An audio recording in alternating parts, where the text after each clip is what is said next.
大家好，我係 Manny， 香港專業塔羅協會嘅會長。以前曾經見過有占卜師宣傳占卜100% 準確，大家覺得呢個講法可唔可信呢？我做咗20年嘅占卜，覺得呢個講法就好似話自己從來唔講大話一樣。呢句說話本身就係一個大話，點叫人相信呢？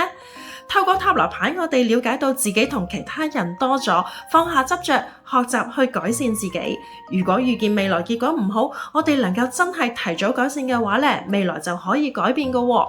呢點亦係塔羅比起其他卜卦工具最有價值、最可貴嘅地方。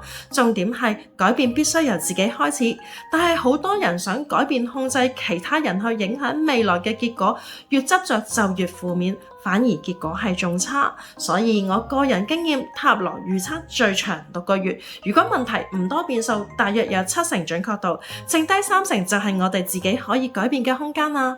俗語話人算不如天算，真係非常正確。占卜師本身都有主觀情緒或者其他因素導致準確度好難真係100%。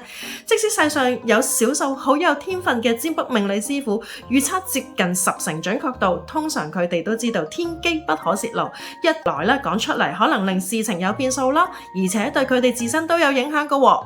你哋仲有啲乜嘢關於塔羅牌嘅問題想知？歡迎留言話我知，記得追蹤 Manny，下堂見。